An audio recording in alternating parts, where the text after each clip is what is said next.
Good morning students.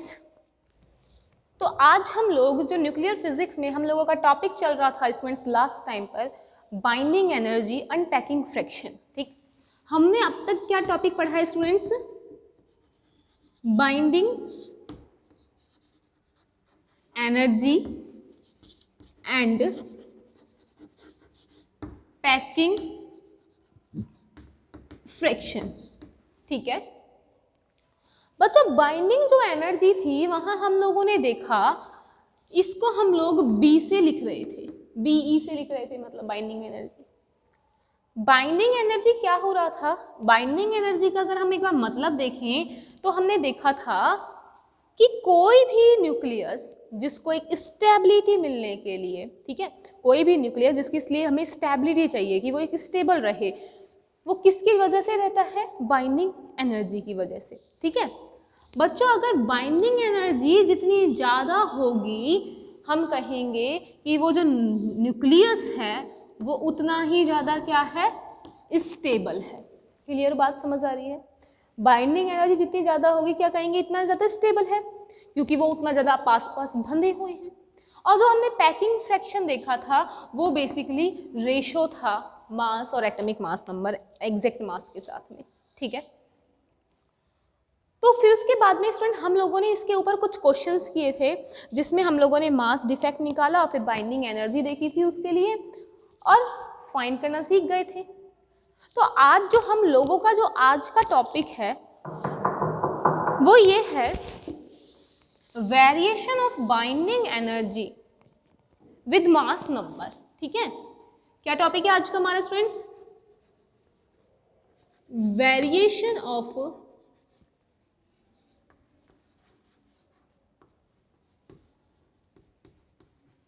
Binding energy, variation of binding energy with mass number.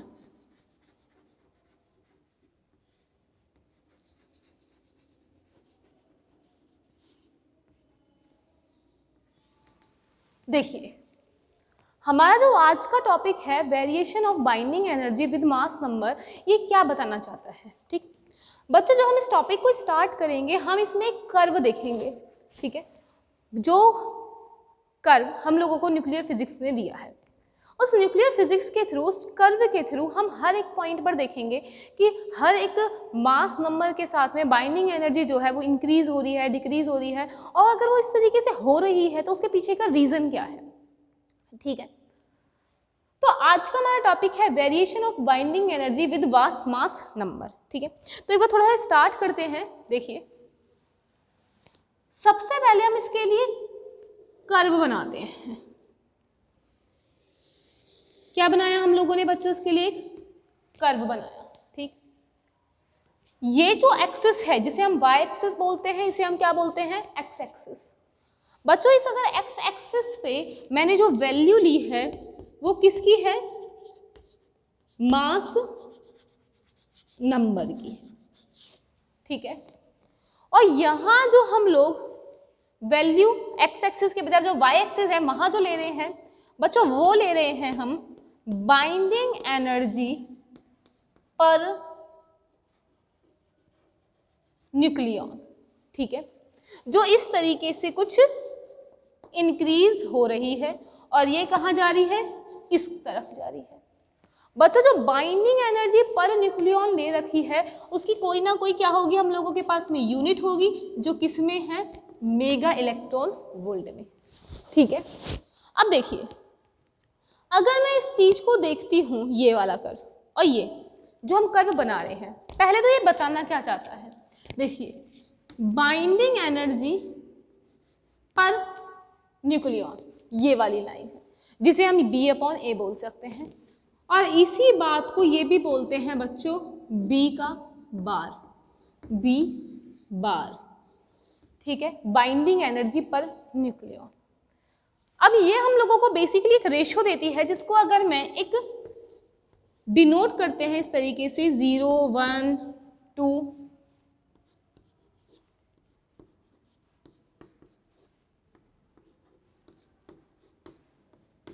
और हमने ये बनाया इस तरीके से।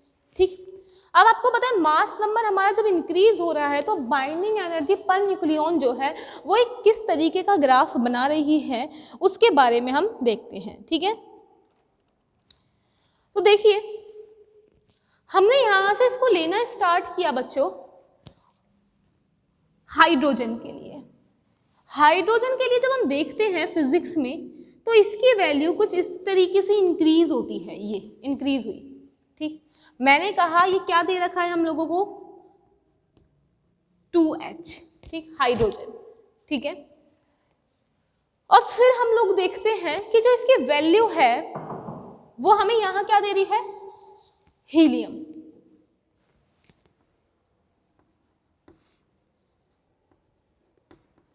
Helium, right. और कुछ इस तरीके से अगर नीचे आते हैं, यहां कुछ ऊपर जाते हैं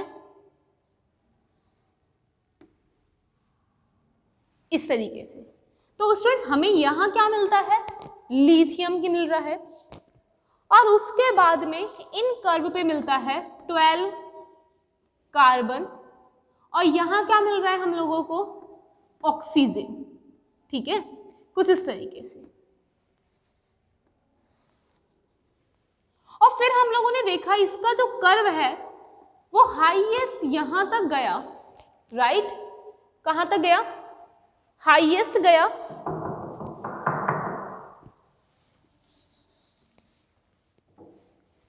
कुछ इस तरीके से।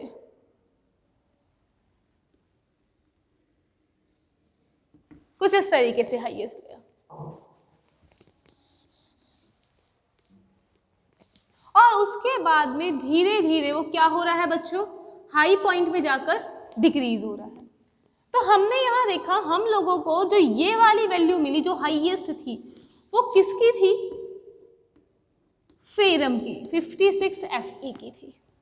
और बच्चों जो ये वाली टर्म थी, ठीक है, जो हम लोगों को वैल्यू मिली थी वो क्या थी, 8.8 मेगा इलेक्ट्रॉन वोल्ट थी। उसके बाद में हम लोगों ने कुछ इस तरीके से यहाँ पर सर्च किया और फाइंड किया कि जो ये फेरम से हाई पॉइंट पर जाने पे हमने ये सोचा हम लोग बहुत सारे मास नंबर निकल गए, यहाँ तक तो हमारे मास नंबर 56 ही आ पाए हैं। ठीक है, यहाँ तक हम सोचा 200 भी पार कर चुके हैं। तो हमने एक पॉइंट लिया ये वाला, ये बच्चों ये किसका था, यूरेनियम 238 का, राइट। किसका है बच्चों ये, यूरेनियम 238,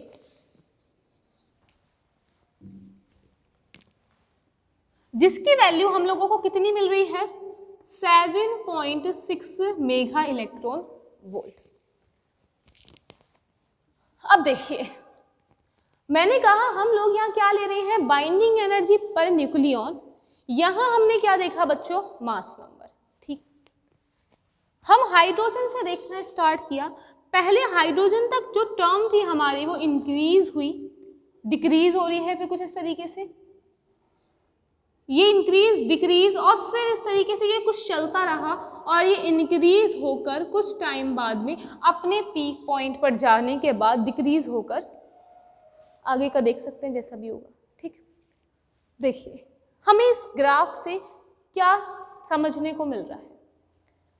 आपको यहाँ से इतना मालूम पड़ा होगा कि मैंने आपको बताया था बच्चों की जो बाइंडिंग एनर्जी है अगर वो किसी की भी कम होती है, हम इस वाली बात पे कल ही बात कर चुके थे, बाइंडिंग एनर्जी अगर किसी की कम होती है तो हम कह सकते हैं कि जो उसकी स्टेबिलिटी है वो भी कैसी होगी बच्चों, कम होगी। ठीक, और अगर बाइंडिंग एनर्जी किसी की हाई है तो we can say that stability भी कैसी होगी, उसके लिए हाई होगी।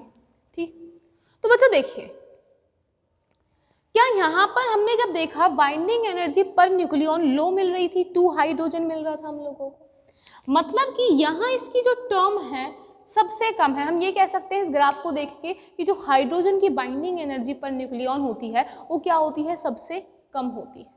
ठीक, और फिर उसके बाद में वो हीलियम तक बढ़ती है और फिर वो अपने ही नेबर वाले एटॉमिक मास से भी क्या रहती है, ज़्यादा रहती है हीलियम की।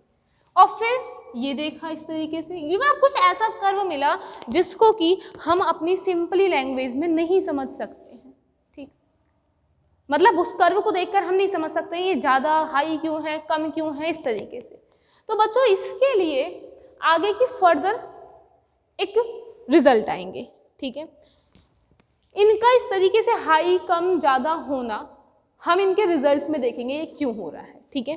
तो सबसे पहले आप अपनी कॉपी में इसको बनाइए और ये टॉपिक डालिए जो कि काफ़ी ही एग्जाम की दृष्टि से कैसा रहता है, important, variation of binding energy with mass number, और इसका कर्व बनाइए ये, ठीक है।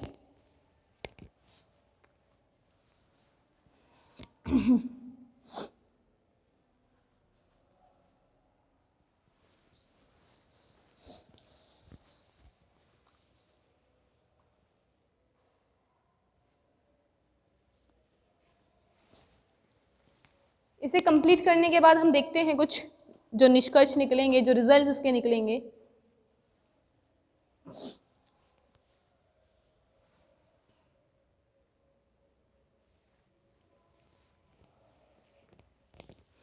और इस ग्राफ के नीचे लिख देना बच्चों, per nucleon binding energy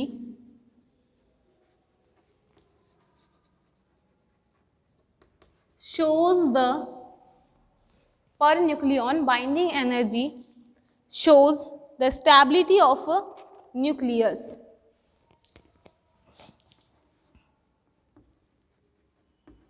Stability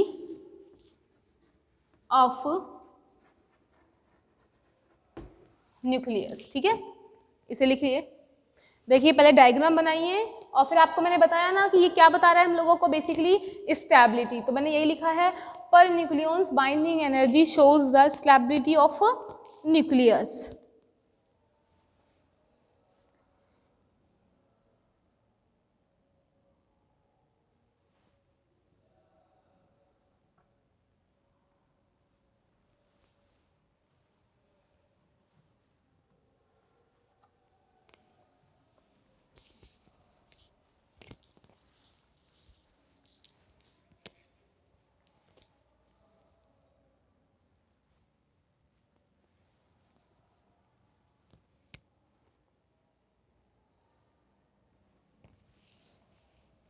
तो बच्चों चलिए हम लिखना स्टार्ट करते हैं इसको फर्दर। सबसे पहले हम इसको समझते हैं अब, ठीक है।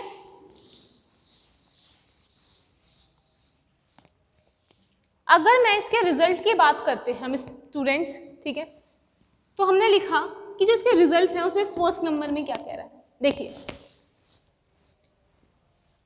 मास नंबर के साथ ये रिजल्ट बना हुआ है।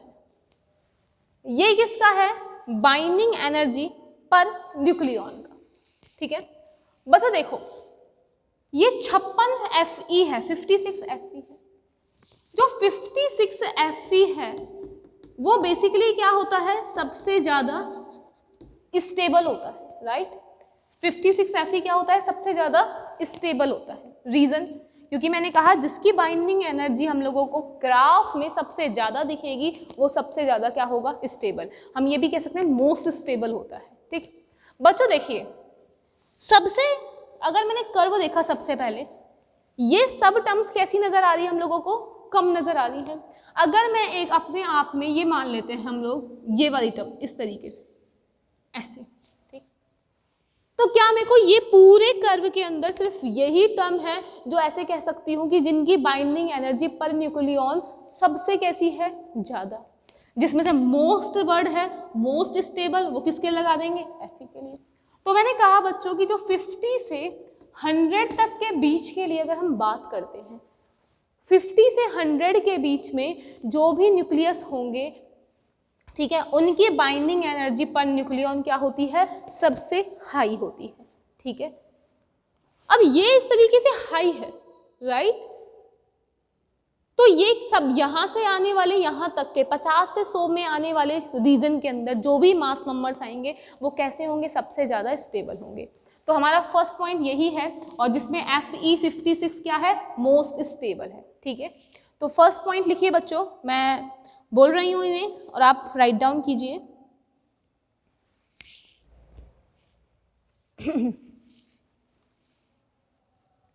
such nucleus having mass number such nucleus having mass number such nucleus having mass number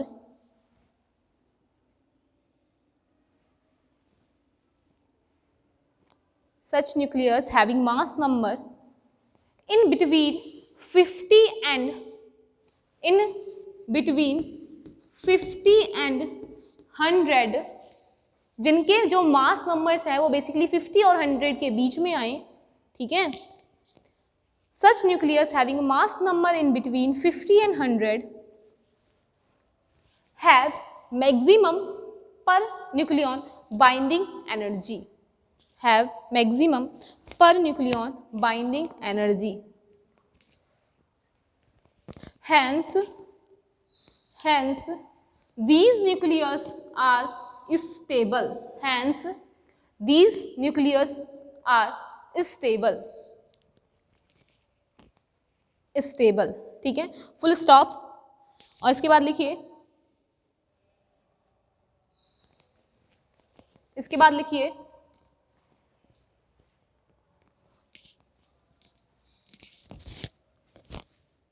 for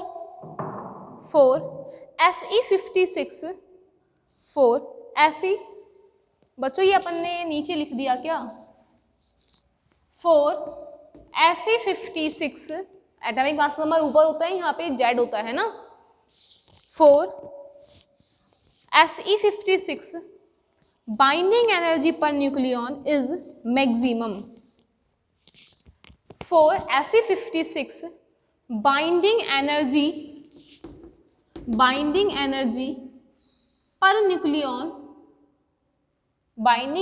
per nucleon is maximum. और स्टूडेंट ब्रैकेट में लिख लेना कि जो Fe56 है जो एक स्टेबल है, उसके लिए देखिए यहाँ से क्या पता चल रहा है, Fe56 के लिए इसकी वैल्यू कितनी है बच्चों, 8.8 मेगा इलेक्ट्रॉन वोल्ट है, राइट। तो इसको लिख लीजिए ब्रैकेट में। So it is मतलब Fe56 है ना, so it is most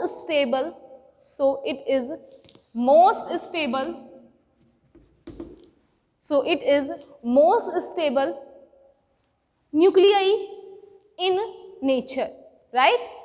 So it is most stable nuclei in nature.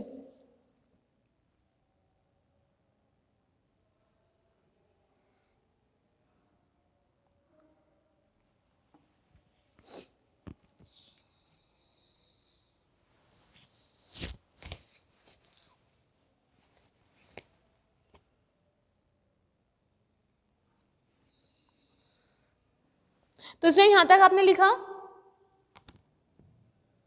ठीक है बच्चों। देखिए अगर मैं Fe56 के लिए बात करती हूं, यहां तक के लिए, यहां तक है इसका मास नंबर, ठीक। अभी मैं इसके बाद की बात बाद में करते हैं, इससे पहले की बात हम लोग बाद में करते हैं, ठीक। अगर मैं फिलहाल अभी यहां तक के पहले का जो रीजन है इसकी बात करती हूँ, फिर यहाँ के बाद में चलेंगे।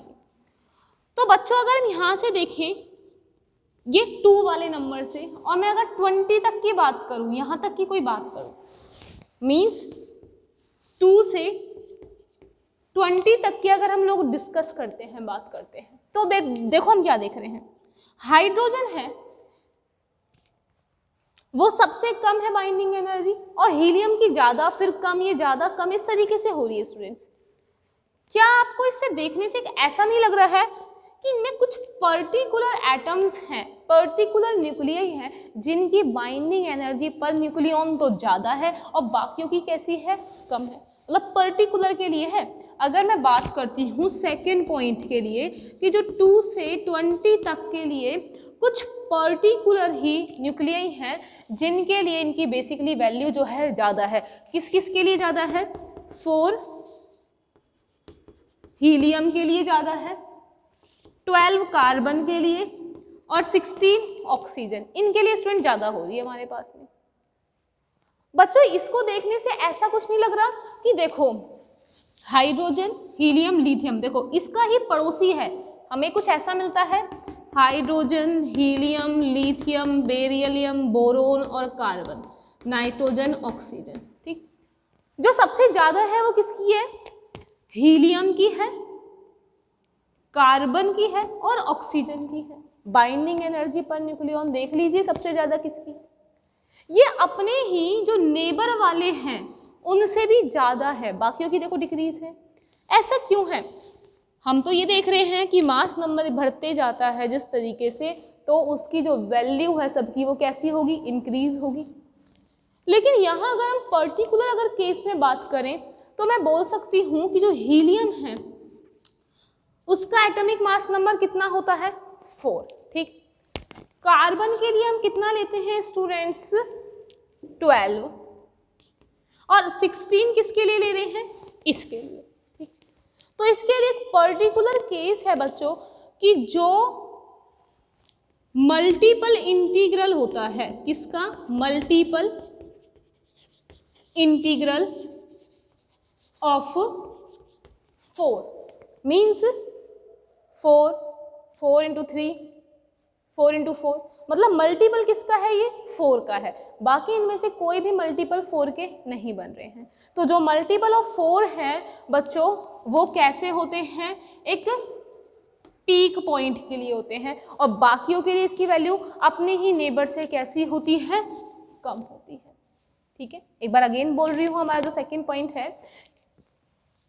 कि एक ऐसे मास नंबर जिनकी atomic mass number multiple of 4 के हैं वो जो हैं हीलियम, कार्बन, ऑक्सीजन, 4 से मल्टीपल्स हैं, तो इनके लिए बाइंडिंग एनर्जी की जो वैल्यू है बच्चों वो अपने ही नेबर वालों से क्या होती है? ज़्यादा।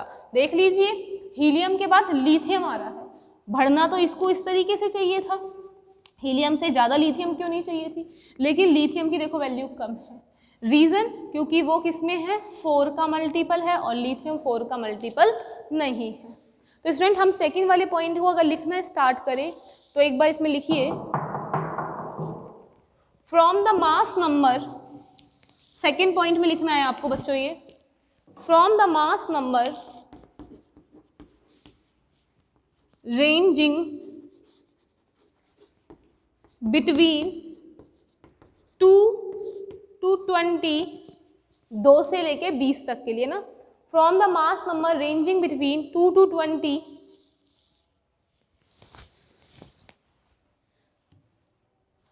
there are some 2 to 20 there are some defined sharply peaks। ठीक है, कि यहाँ पर कैसे पीक्स मिल रहे हैं हम लोगों को? एक शार्प पीक्स मिल रहे हैं, राइट? तो इसको लिखिए there are some sharply defined peaks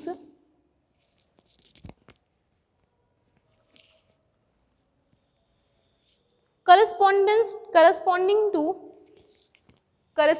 to 2 helium 4 C612 8O16, right? The peak indicates that these nuclei are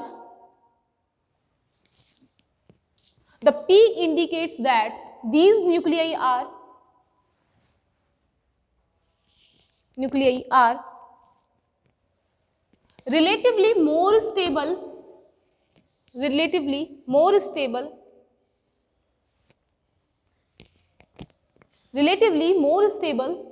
than their neighboring nuclei, right?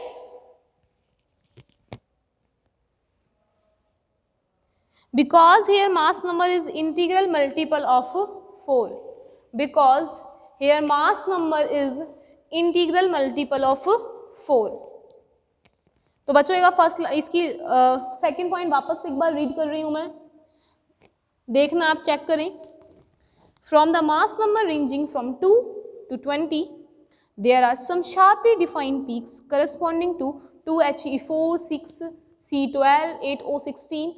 The peak indicates that these nuclei are relatively more stable than their neighbor nuclei because here mass number is integral multiple of 4. Because here mass number is integral multiple of 4. ठीक है, तो बच्चों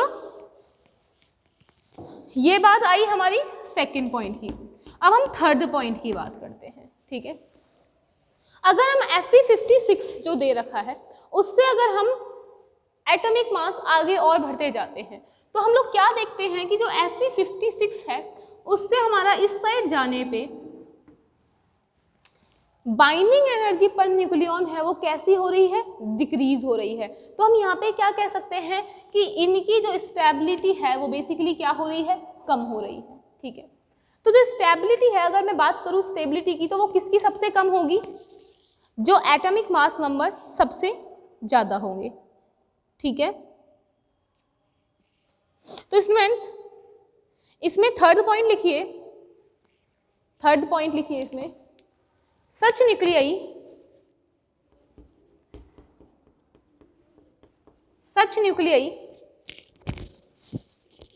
whose mass number is less than 50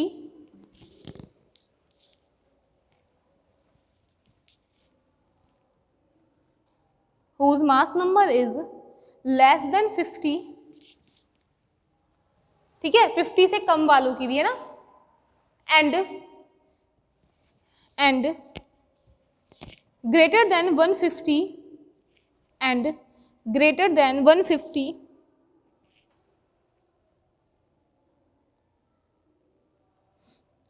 have low binding energy per nucleon, have low binding energy per nucleon. So their stability of these nuclei are less than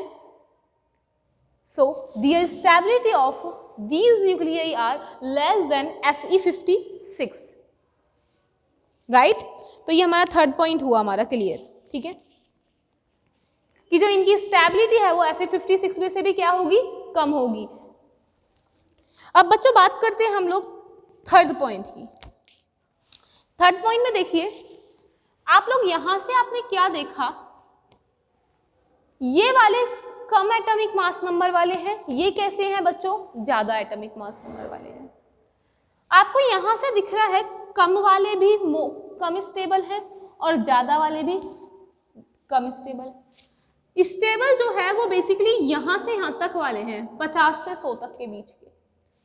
तो आपको ऐसा नहीं लगता कि अगर ये वाले हैं, अगर मैं इनको किसी भी दो एटम्स को, दो न्यूक्लियई को, अगर ये आपस में जुड़ जाएं, राइट, अगर ये आपस में जुड़ जाएं तो ये हमें क्या देंगे बच्चों, एक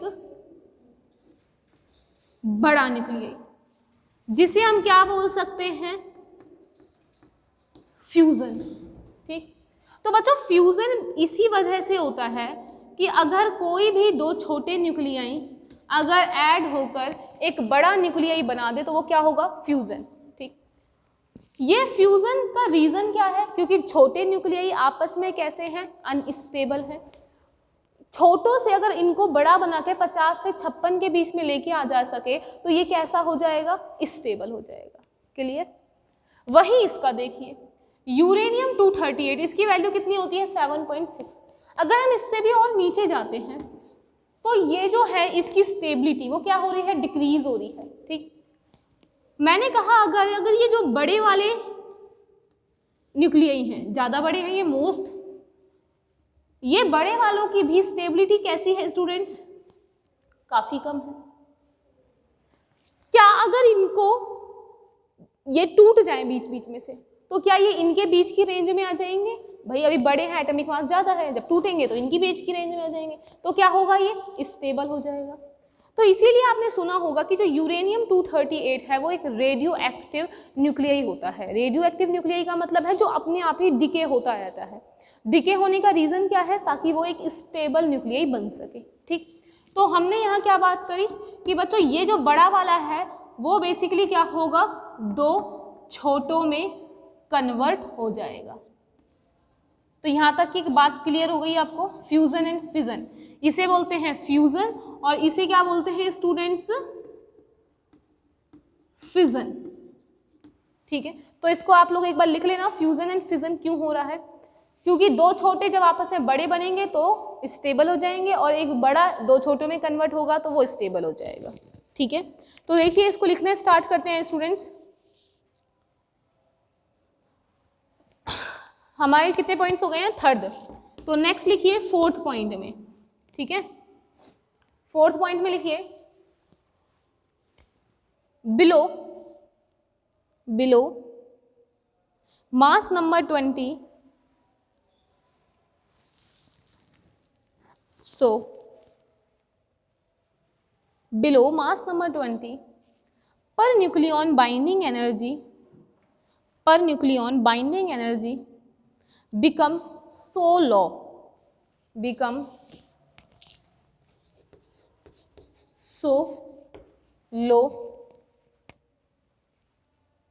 that nucleus become very unstable. That nucleus is very unstable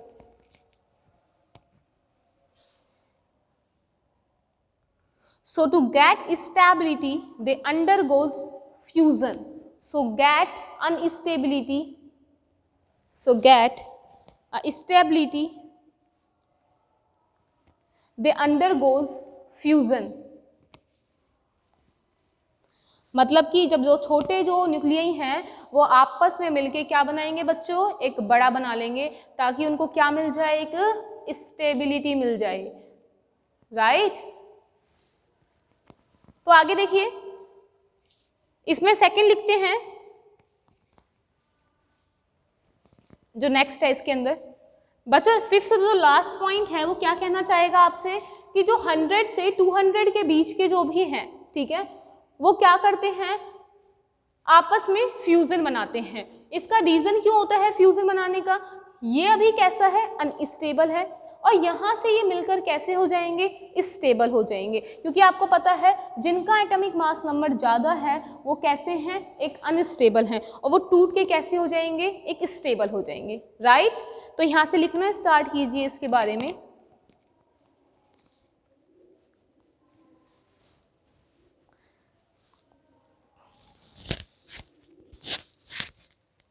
इसमें लिखिए above mass number 100 above mass number 100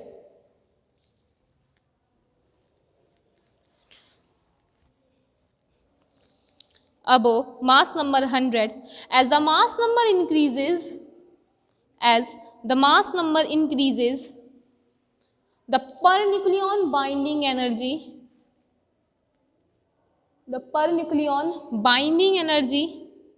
decreases regular and above 200 mass number. ठीक है, कि 100-200 मास नंबर इनके बीच की जो बाइंडिंग एनर्जी है वो बेसिकली क्या हो रही है, डिक्रीज हो रही है। अगेन बोल रहे हैं above mass number 100 as the mass number increases the per nucleon binding energy decreases regular and above 200 mass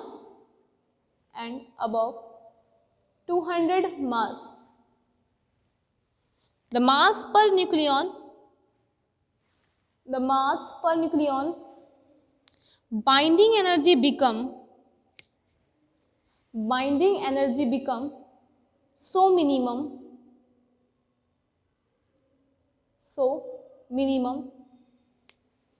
that to obtain stability that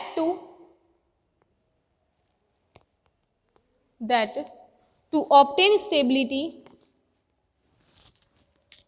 nucleus go under fusion.